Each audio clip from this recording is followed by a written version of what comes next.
Volunteers of America Upstate New York has a wide array of programming. We work in the space of serving vulnerable communities. Our programming starts from childhood with our Early Childhood Learning Center. We have a school. It's an amazing place where we serve about 350 primarily 3- and 4-year-olds, but we do have toddlers and infants as well. Our purpose there is to assure that those children are ready to start kindergarten. In addition to the programs and services that we offer our children and families, we really try to take a holistic approach to providing care for and services for our families. So it's not just about serving the child. We're trying to serve the entire family to meet their needs, their individual needs and collective needs, just based on the community that they live in. The school is so geared towards your children's development and family oriented as well. Like they have things for kids and the families to interact with one another, which is awesome. I love that. We then move into our housing realm where we provide more than 100 units of supportive housing.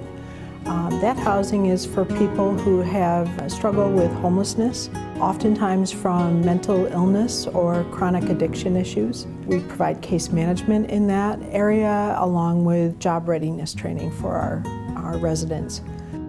You think about how many people are that close to being homeless, like how many people are living on the edge and how easily it happens.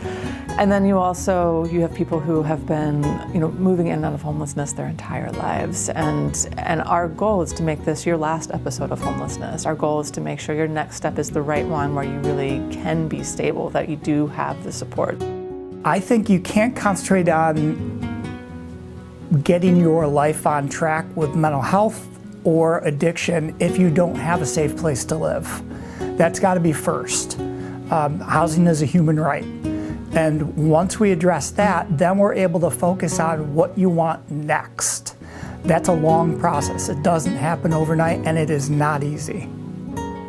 Volunteers of America to me is exactly what they represent. They will help you, they will save your life, they will change your life. They will give you all that you need to give, but you have to want it too. It can't be just gimme, gimme, gimme. It's got to be you have to do the work too. And that isn't easy sometimes, but that's okay because their hand is there to help you get through those uneasy times. I once had the opportunity to ask one of our residents who had been in other shelters, what made VOA different. And he said that the level of humanity and dignity that he was treated with here was unusual compared to our peers, to our competitors. I walk them through the process and I tell them all, this is only a temporary stay. Don't even think you're going to be here forever. We've been in situations, where it's like, what are we going to do, and being able to put her to bed and not have to worry about, oh, we're gonna have to get up at 5 o'clock in the morning because I have to figure out, where else we're gonna go. I want to be able to come home in my house, home, and be comfortable. 2-car garage. I have a vision. I have a vision, and my daughter deserves it.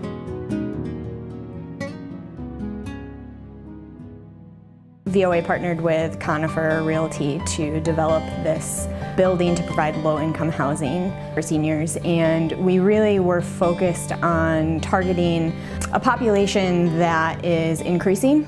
They're staying in their homes a lot of times longer than probably originally planned, and they've come to a point where they can't take care of themselves in a way that they once could, so they traditionally go into nursing homes or higher care facilities. This would be a wonderful place for people to come in that interim time. Some of the challenges we face might be financial, might be social, might be familial, all sorts of different challenges with residents, but we would try to bring them to services, offer them services that they can go forward and have a higher quality of life and fix some of the problems they might have in their life. I would like to thank Volunteers of America for being part of giving me my life back. That words do not express. Thank you is not enough. Thank you so much. Here at the Residential Reentry Center, or we refer to it as the RRC, we're helping young inmates being released from Bureau of Prisons facilities reintegrate back into the community with their families. It's a large transition process. They have to go through a lot to get where they are.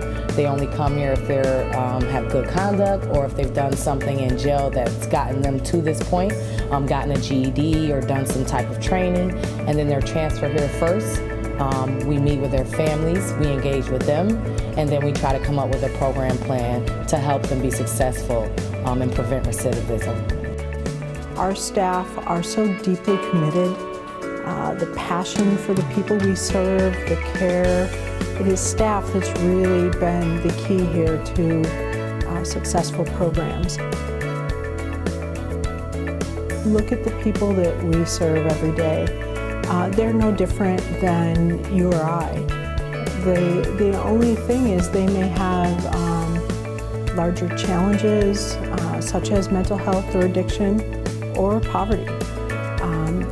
And they may likely have less of a resource base or a network that can help them. So for us, it's important to be that bridge, right? And it's unique with every human.